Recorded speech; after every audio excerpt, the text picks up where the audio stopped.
একজন মারা গেছে, তার ওয়াইফকে চাকরি দেবে, যেহেতু খুন হয়েছে সম্ভবত পরিবারের একজনকে চাকরি দেবে, এটা নিয়ে বলার কিছু নেই। কারণ দেখুন, একটা মর্মান্তিক ঘটনা, সেখানে দাঁড়িয়ে ফ্যামিলিটা কিভাবে চলবে তার জন্য মুখ্যমন্ত্রী ঘোষণা করতেই পারেন।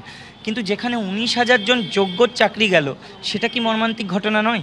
সেটাও তো সমান মর্মান্তিক ঘটনা। কারণ ওখানে খুন হয়েছেন, মারা গেছেন একজন, পরিবার চালাতে হবে, তাকেও যেমন দিতে হবে, সেরকমভাবে এটা সরকারের দুর্নীতির কারণে আমাদের চাকরি গেছে, সেটাও এক প্রকার খুন। এবং এর জন্য মুখ্যমন্ত্রী ঘোষণা করুন যে এই 19,000 জন যেহেতু ফ্যামিলি কিভাবে চালাবে, সেই যোগ্যদেরকে চাকরি তাহলে আমরা দেবো। দেখতে পাচ্ছি আমরা যে মেহবুব এখানে রয়েছেন, আমরা মেহবুবের সঙ্গে কথা বলার চেষ্টা করি। লাঠি নিয়ে ঠেলাঠেলি সেগুলো তো দেখেছেন আপনারা। তো যদি তাদের মনে হয় যে এটা শান্তিপূর্ণ হওয়াটা খুব অপরাধ হয়েছে, তাহলে আমাদের এই দাবি নিয়ে তারা একদিন নবান্ন অভিযান করুক, এটা আমরা চাই। পরবর্তী আপনাদের কি কর্মসূচি, কি করবেন, কতক্ষণ লিস্ট? আমরা অপেক্ষা করছি, এখন আমরা বলেও এসেছি আমরা অপেক্ষা করছি যে যতক্ষণ না যোগ্যদের লিস্ট দেওয়া হবে আমরা এখানে উপস্থিত আছি, আপনারা লিস্ট পাবলিশ করুন, আমরা অপেক্ষা করছি। আর লিস্ট যদি পাবলিশ না হয় সারা রাত থাকবে? মাত্র 10 মিনিট সময় দিয়েছিলেন, সেই মাত্র 10 মিনিট অত্যন্ত ব্যস্ততার মধ্যে দেখাচ্ছিলেন, যেন মনে হচ্ছে যে এই মিটিংটায় উনি খুব বাধ্য হয়েছিলেন, না হলে নয় এরকম একটা জায়গায়।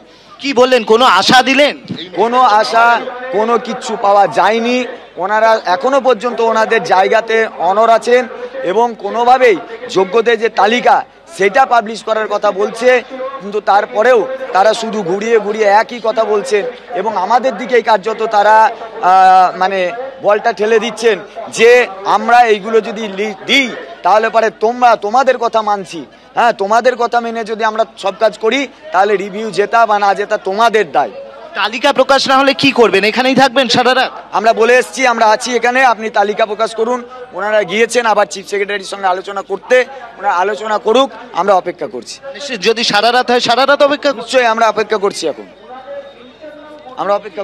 আর একটা বিষয় বলি, এতদিন পর্যন্ত যা ডেপুটেশন হয়েছে সেখানে একটা বিষয় তো প্রথম থেকে বলে এসছে যে আইনি পরামর্শ নেবে। আজকেও সেরকম একটা সুর উনি চড়িয়েছিলেন এবং দেখিয়েছিলেন। আমরা সেখানে প্রোটেস্ট করেছি যে 1.5 বছর ধরে আমাদের যে ডিমান্ড, সেই ডিমান্ড আমরা রেখেছি।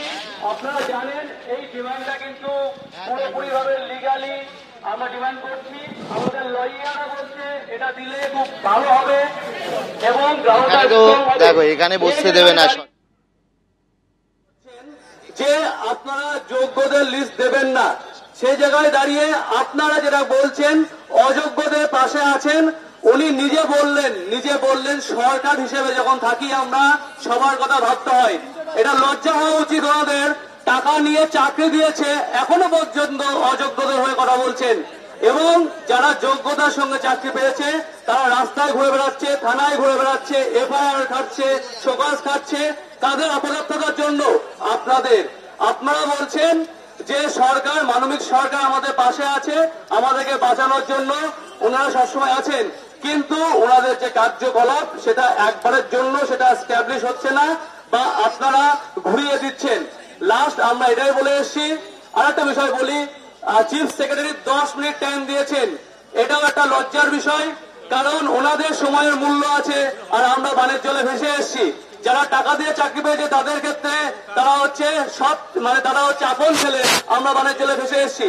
আমরা খবর পাচ্ছি তাদের সঙ্গে দফায় দফায় মিটিং হচ্ছে এবং ওনারা বললেন লয়ারের সঙ্গে মিটিং হয়েছে, মানে সরকার পক্ষের লয়ারের সঙ্গে মিটিং হয়েছে, কিন্তু কোন যোগ্য শিক্ষক শিক্ষিকাদের লয়ারের সঙ্গে মিটিং হয়নি। তার মানে এটা এস্টাবলিশ হচ্ছে যে অযোগ্যদের লয়ারের সঙ্গে মিটিং হয়েছে এবং রিভিউ ড্রাফটের আগে হয়েছে। এটাও একটা কোশ্চেনের মার্ক ফেলছে এবং আমাদের দাবিতে আমরা অনার আছি। যতক্ষণ না সার্টিফাইড লিস্ট ওয়েবসাইটে আসছে ততক্ষণ আমরা এখান থেকে মুভ করছি না।